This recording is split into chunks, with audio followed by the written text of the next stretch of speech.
Om Swastiastu, selamat pagi.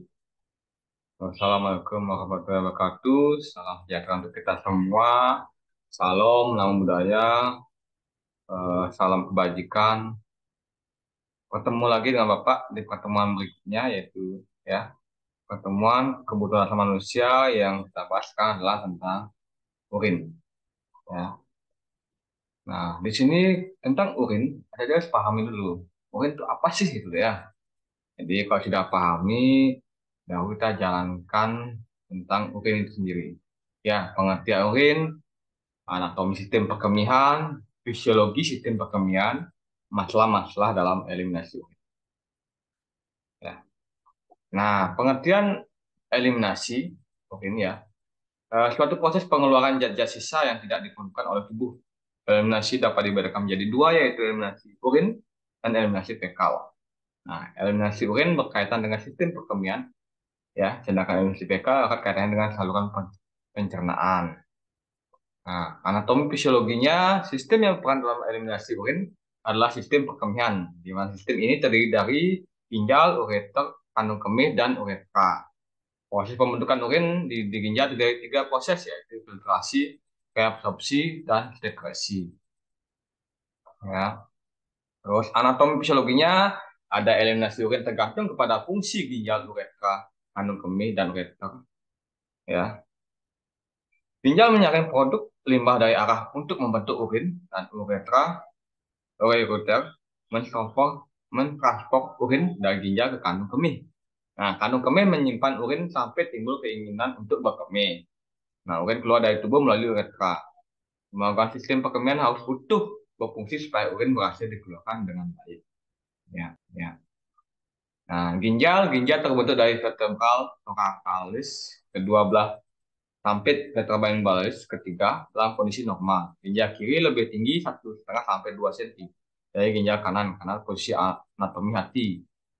Nah, darah sampai ke setiap ginjal melalui arteri renalis, yaitu yang kemudian melalui hilum. Setiap ginjal berisi 1 juta nefron yang berfungsi membentuk urin. Nefron tersusun atas glomerulus, ya, ya. Nah, kita ke ureter. Ureter merupakan struktur tubular yang membentang pada posisi retroperitoneum. Dinding ureter dibentuk dari 3 lapisan jaringan. Ada lapisan dalam merupakan membran glukosa yang berlanjut sampai lapisan pelvis renalis dan kandung kemih. Nah, lapisan tengah dari serabut otot polos yang dengan transport urin melalui ureter dengan gerakan peristatik yang. Nah, selanjutnya adalah gimana kandung kemih. Kandung kemih yaitu ada dinding kandung kemih memiliki 4 lapisan, ya, memiliki 4 lapisan yang bekas lapuk otot yang membentuk otot destruktor yang kemudian distimulasikan oleh saraf pada sistem simpatis selama proses perkemihan. Nah, finger ureter internal yang berbentuk seperti cincin terletak pada dasar kandung kemih yang bergantung dengan uretra. Nah, spinner ini mencegah urin keluar dan berada di bawah kontrol volunteer, ya. Terus uretra urin keluar dari kandung kemih melalui uretra dan keluar dari tubuh melalui meatus uretra. Dalam kondisi normal, aliran urin yang mengalami turbulasi membuat urin bebas dari bakteri. Glukosa melapisi uretra dan kelenjar uretra mensekresi lendir dianggap bersifat bakteriostatis dalam bentuk plak mukosa untuk mencegah, ya, jadinya bakteri polos yang tebal mengelilingi uretra. Nah, selanjutnya adalah di mana proses pembentukan urin. Ya. Ada glomerulus berfungsi sebagai ultrafiltrasi pada sampai Bowman untuk menampung hasil filtrasi. Glomerulus, ya, ini adalah tubulus ginjal akan terjadi penyerapan kembali zat-zat yang sudah disaring pada glomerulus dan sisa cairan akan diteruskan ke piala ginjal. Ya. Nah, proses ini terjadi pada glomerulus karena permukaan aferannya lebih besar dari permukaan eferen, sehingga terjadi penyerapan darah setiap menit kurang lebih 1.200 mili. Nah, darah yang terdiri dari 450 sel darah dan 660 mili plasma. Nah, tekanan filtrasi merupakan hasil kerja jantung. Ya, tekanan hidrostatik glomerulus yaitu kurang lebih 50 mm Hg. Tekanan ini cenderung mendorong air dan garam melalui glomerulus. Ya, kapil glomerulus secara relatif bersifat permeable terhadap protein plasma yang lebih besar dan cukup permeable terhadap air dan lautan yang lebih kecil. Ya, dengan tekanan darah terhadap dinding pembuluh disebut tekanan hidrostatik. Nah, tiga faktor yang mempengaruhi filtrasi tekanan osmotik ada dari filtrasi kapsula bond, tekanan yang dikeluarkan oleh air atau pelarut lainnya pada membran permeable sebagai usaha untuk menembus membran ke dalam area yang mengandung lebih banyak molekul yang tidak dapat melewati membran. Nah, tekanan hidrostatik. TH-nya itu tekanan dihasilkan dengan adanya filtrasi dalam kapsul bond. Ya, terus laju filtrasinya belum lulus itu adalah laju di mana filtrasi dibentuk jumlah pembentukan filtrasi per menit adalah 125 mili. Ya.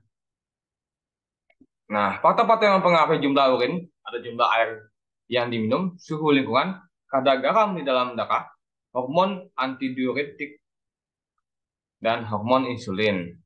Ya. Perubahan dalam eliminasi urin, ada retensi urin, ya, itu adalah akumulasi urin yang nyata dalam kandung kemih akibat ketidakmampuan mengosongkan kandung kemih. Urin terus berkumpul di kandung kemih, menegangkan dindingnya sehingga timbul perasaan tegang, tidak nyaman, nyeri tekanan pada sifisis pubis, gelisah, dan terjadinya adiaposis atau berkeringat. Nah, pada kondisi normal, produksi urin mengisi kandung kemih dengan perlahan dan mencegah aktivitas respon tegang sampai yaitu terjadi distensi kandung kemih yang memegang pada level tertentu. Infeksi berkemih terjadi dan kandung kemih menjadi kosong. Ya.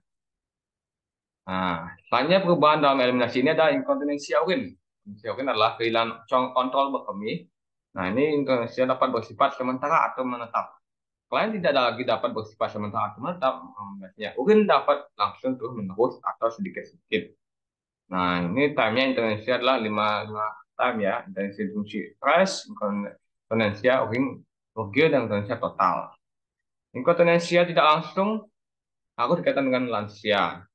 Ya, dapat dialami setiap individu pada usia berapapun. Tapi walaupun kondisi ini lebih umum dialami oleh lansia, diperkirakan bahwa 37% wanita berusia 60 tahun atau lebih mengalami beberapa tingkatan inkontinensia.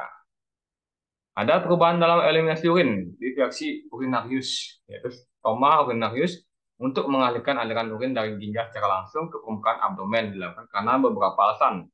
Deteksi urinarius dapat bersifat sementara atau menetap.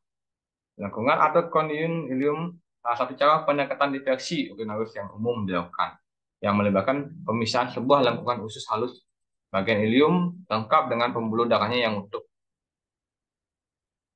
Nah, begitu juga ada dia mahasiswa dia pada sampaikan ya masalah yang terjadi sekarang gangguan dalam masalah itu sendiri ya. Jadi ulas lagi pahami dan tadi ya gangguan masalahnya retensi urin, akumulasi urin yang nyata dalam kandung kemih akibat ketidakmampuan mengeluarkan kandung kemih. Disuria adanya rasa sakit atau kesan berkemih.